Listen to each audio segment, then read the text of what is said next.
This episode is all about control. Gaining control of another person. Gaining control of your own mind. Gaining control of your own fate.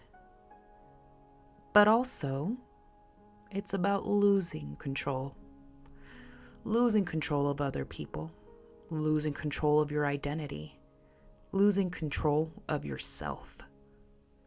Is this all a result of a push and pull of control between the monsters of this place?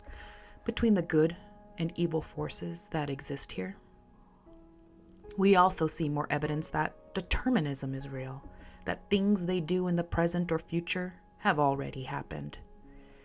What answers lie in the past that tell us the future? What was started in the past that was also the way it ends? There was a huge clue that Tabitha gave us in the very first episode of this series about being lost, taking U-turns to find the way out. We'll get more into that in this video. Let's break it down. We kick things off with Boyd taking Fatima to his favorite place to hide fugitives in the woods. The shack he brought Sarah to after she killed a bunch of people. Boyd reassures Fatima that he has her back, that they will figure out how to save her. Now, last episode, we talked about how Boyd should learn from the past. I found another little nugget in season 2 when Boyd was trying to protect Sarah in the same way he is doing for Fatima. It's about Abby. I think you shot your wife, and every morning since you wake up wishing you'd done more. That you'd been there for her. Helped her. Fixed her.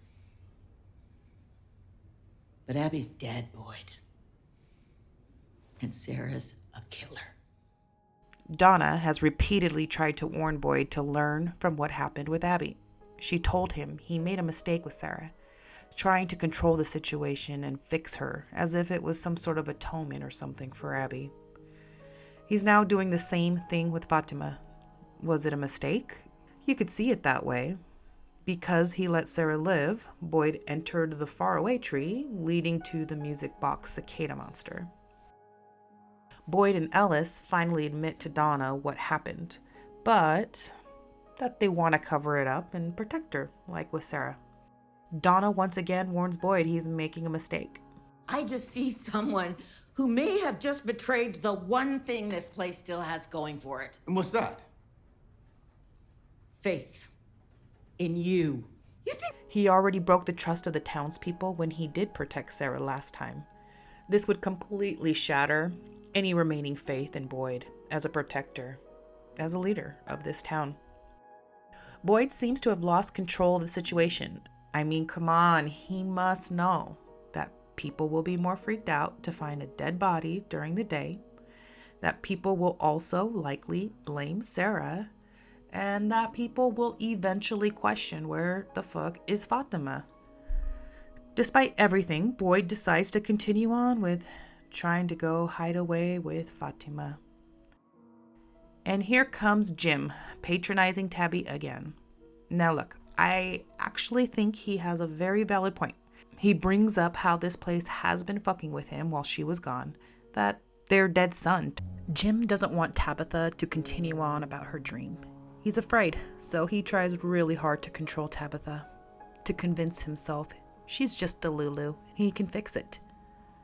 Back at the bar, Henry decides to stick around and get drunk, wallowing in his own guilt. I thought she was crazy. I should have listened to her.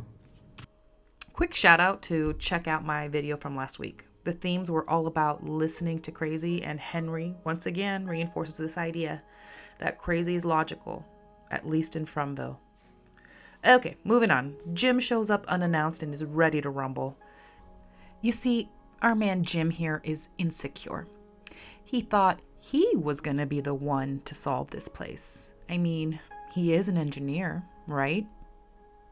But he gave up so damn quick once his radio tower idea hit his head in the sand, then let go of his ego. Henry's kicking back liquor, enjoying the drama, when he decides to give Jim a little unsolicited advice. You should shut the fuck up and... There's an interesting parallel here with Henry and Jim, perhaps confirming that Miranda and Tabby are indeed both chosen ones, just from different cycles, different points in time of this place. Just as Jim is Henry's counterpart, Tabitha is Miranda's. It's true. It's true. When Tilly's body is discovered, I don't know. To me, the look on Elgin's face suggests he was expecting it. Maybe this is something the kimono lady had told him about, to convince him that he must take action, that Fatima needs to be locked up. But I'm jumping a bit ahead here. The camera snaps another photo, which leads Elgin to go steal a blood transfusion kit from Christy. Now, does he not know about sterilization? He chose the nastiest, the crustiest jar to transfer his blood into. But I wonder, has Kimono provided more details on what this is for? Are we to assume Fatima will need it due to a difficult birth? Or is it food for her or her baby? As Elgin's drawing blood, the camera snaps yet another photo, this time leading him to Fatima's shack. Julie tries to get Randall to go back with her to investigate the ruins.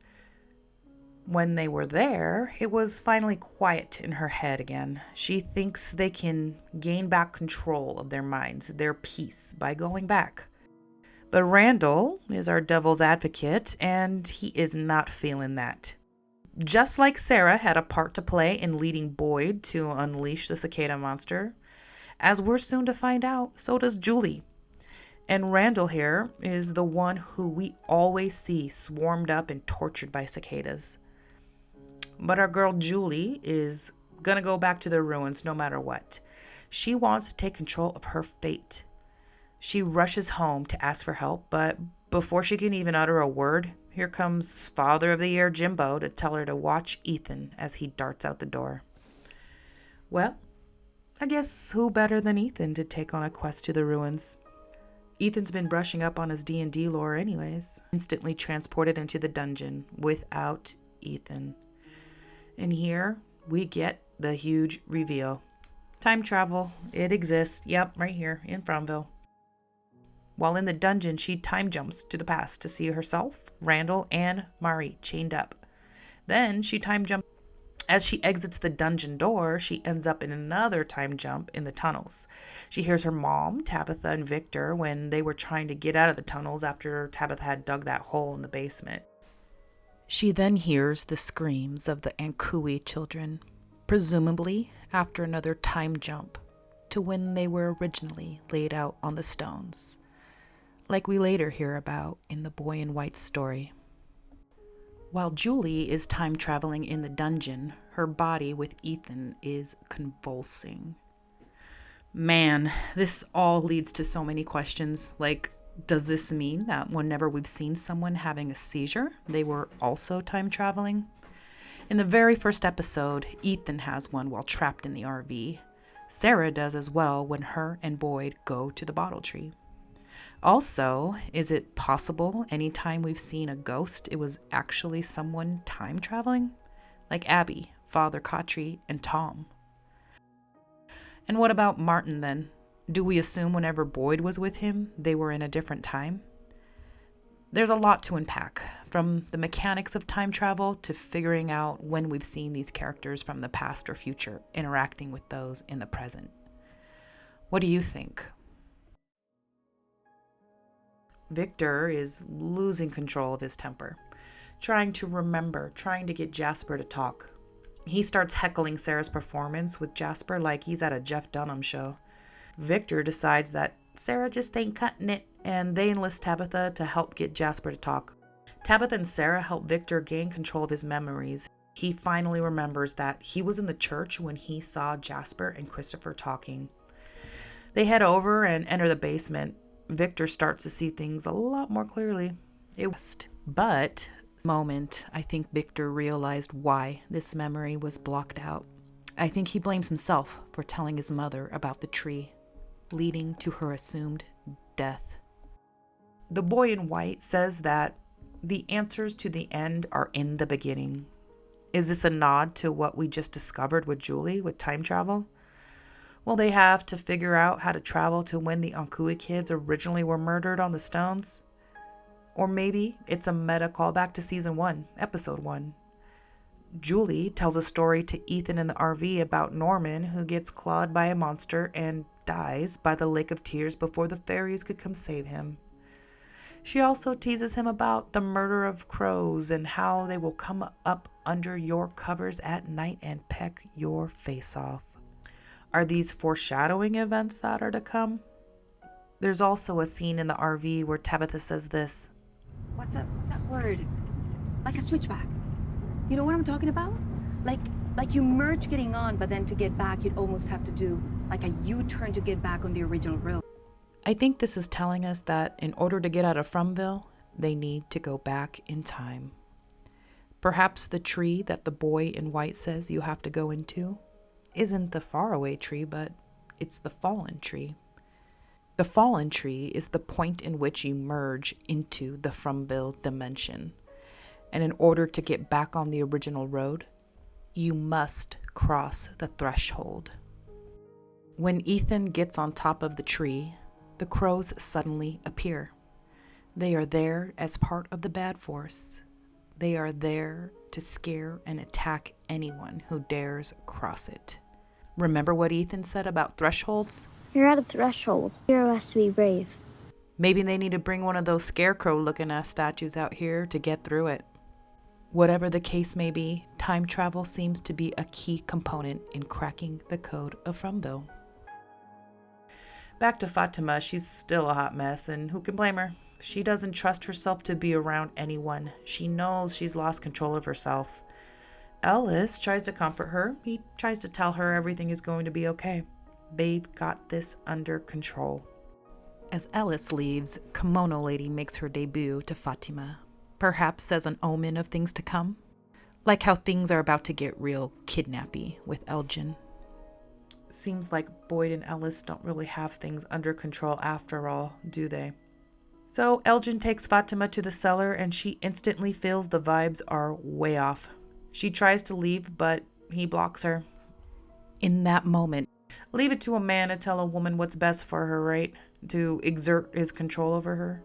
I mean, I guess in normal circumstances, but this is Fromville. It feels so wrong to consider, but maybe he is helping Fatima. That this is for her own good. But it seems like he is. We know Kimono Lady told him in a previous episode that she can help him save everyone. So how is this baby relevant to that? Is it her baby? Here we go again with more questions as we get answers. Jim, you know what to do. Throw it up on the wall. Elgin has always seemed so innocent, but Victor knew he was not to be trusted out the gate. I don't trust him. It definitely feels a lot like how Sarah was convinced to kill in order to save lives. But was she always doomed to kill her own brother and the other people? Was it all just a part of the monster's game? Is Elgin falling for the same trap? Is he losing control of his mind, letting this place control him? I don't know about you, but my brain is melting. If you made it this far, thank you so much for watching. It really means the world to me to have your support and join in on the discussion with the Fromily. Please comment below and share your thoughts and feedback. Until next time, toodles.